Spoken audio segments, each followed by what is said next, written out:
So yun yung 7 last words. Yung 7 last words of the cross. Nagbigay sa atin ng simpleng exhortation ng 7. Ito nating mga kapatid. Bakit 7? Palakpakan natin ang Diyos sa buhay mo. I was tasked to give a conclusion to those. Ang conclusion ay siguro tatayo na lang tayo at manalangin. Now, if you look back to the 7 last words, titingnan ninyo na Christian life is all about those 7 words. You start to become a child of God by faith. You come into the room or into the family of God, to the door of forgiveness. Walang papasok sa kaharian ng Diyos na hindi mapapatawad. Because that's the start of it. That's the basic need of humankind, spiritually speaking. You don't need those titles, you don't need those money. You don't need those big muscles and healthy living. You need forgiveness because that's the best and the most important thing that you need. Yan ang pinaka-importante. And then it goes on to the other 6 words. Nagsimula nung Father, forgive them because they don't know what they're doing. Alam mo yung ginagawa mo, pero kung talagang alam mo yung ginagawa mo spiritually, you should not be doing that. Then it follows, today you will be with me in paradise. It all talks about how we live life on earth. It talks about kung paano tayo mamuhay bilang isang anak ng Diyos na may pananampalataya because we have to live with the presence of Jesus Christ. Sabi ni Jesus, today, not tomorrow, not later, not anytime in the future, but today. You will be with me in paradise. Hindi ka mahina na baterya nito.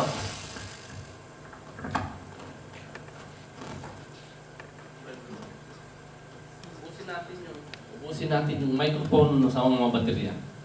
Now, today you will be with me in paradise. The most important thing is who is with you today. And who do you want to be with today?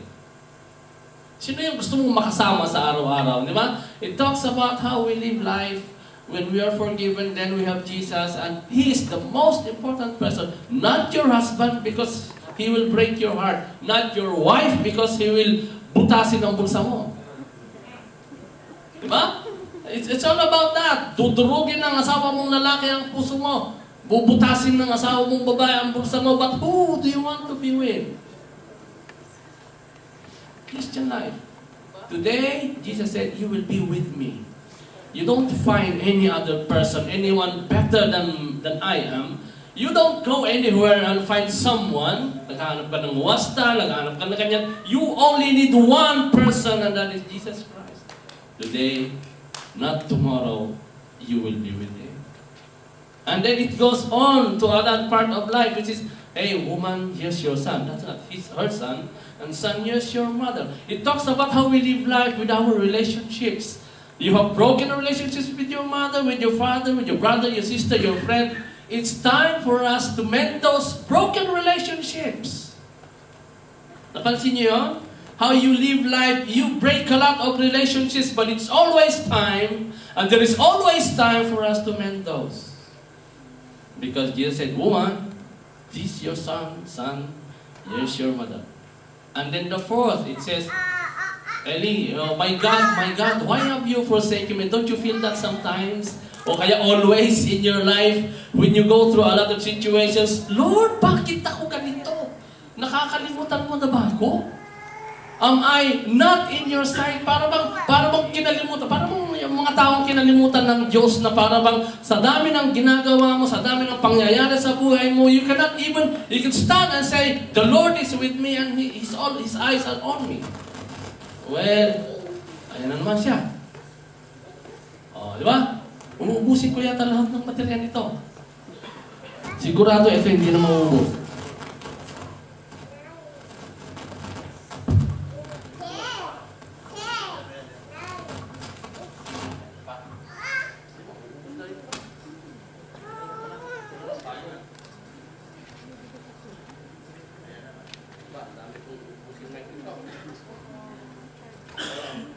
Okay.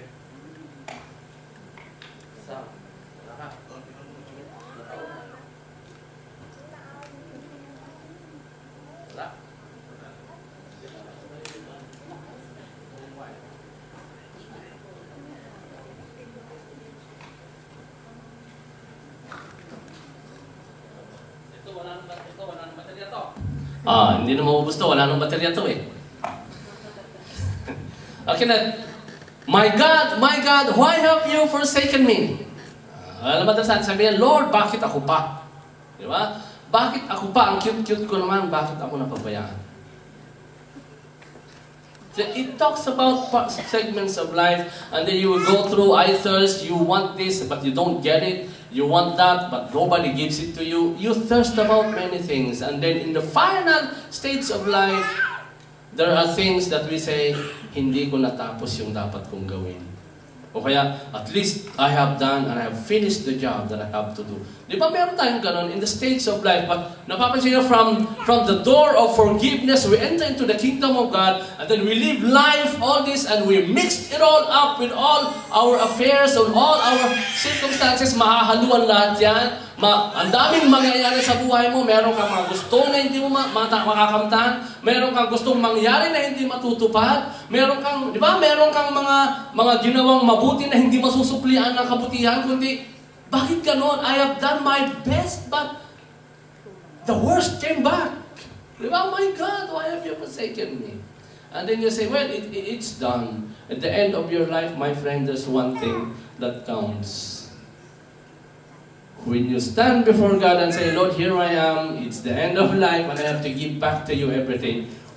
God will not ask you, how much money did you make? Diba? How many people did you influence in your life? God doesn't ask you that anymore.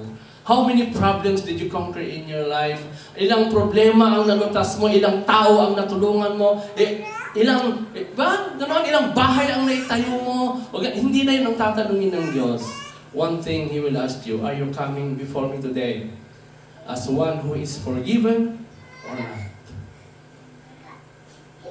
It's all. Di ba?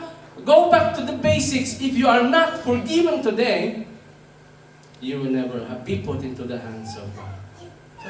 Ando na yun. And then, ito ngayon yung respondang tao. Now, that is how we look back to the crucifixion. We can see a lot of graphic images, di ba? Doon sa internet, sa YouTube, sa Passion of the Christ. Well, those are human mind's depiction of what had happened, but it's more than that.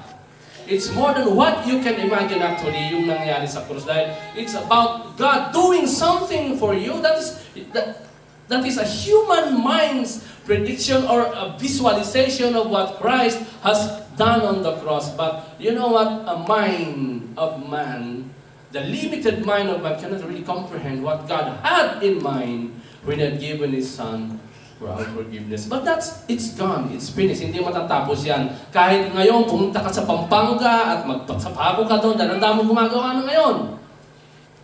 Sa oras na ito siguro, ay ang dami ng mga ibinaba na rin doon, di ba? Every year doon sa ating bansa, ito lang yata yung bansa sa buong mundo na gumagawa niya, ang daming nakahilirang mga nakapako sa cross na nagiging tourist attraction. Now, you can do that physically, but what God requires of us now is not to go back to that cross physically na tayo din yung ipapako sa cross doon, yung gagamiting pako ay ilang inches yun na sterilized, stainless para hindi ma-infeksyon. Meron ng gano'n ngayon, ginagawa but that's not what God wants us to do this time.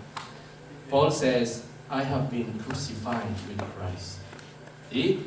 There is only one crucifixion, physical crucifixion that matters and that will happen in life. And that when Christ gave Himself to the cross, that's it. At sabi niya, it is paid. Di ba? It is finished. It is done. Khalas, ya habibi. Sabi niya, wala ka nang magagawa.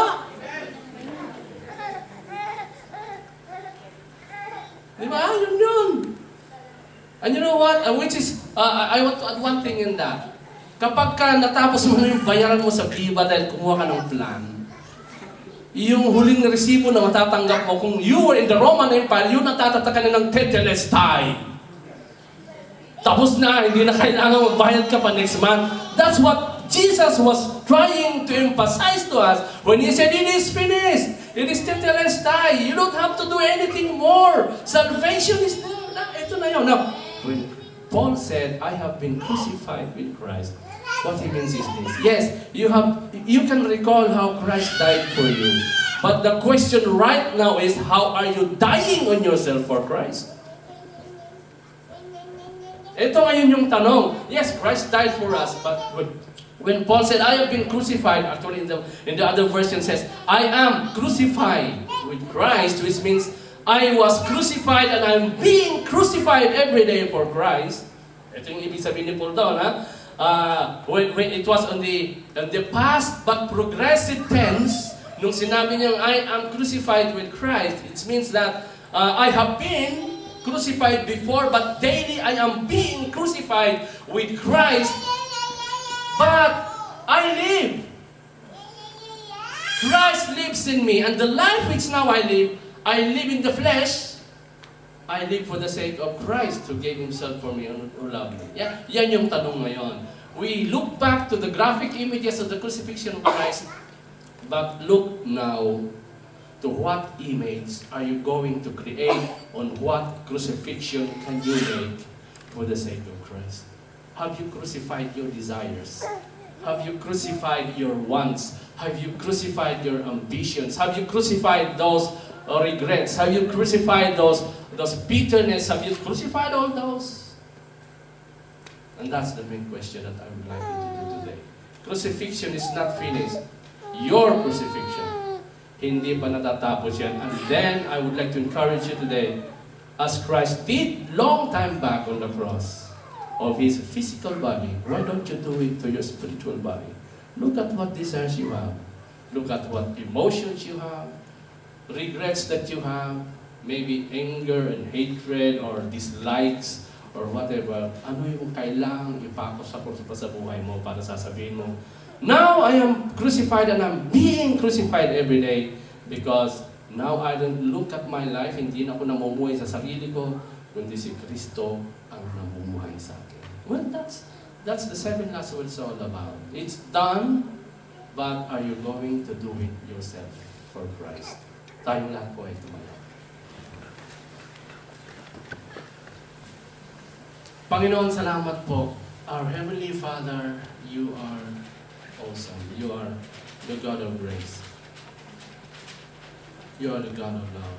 You are love yourself, Lord. Salamat po. Na sa pag-ibig mo sa amin, Panginoon, ay Ikaw ang nagbigay ng kalutasan ng aming kapatawaran upang kami makapasok sa iyong kaharian.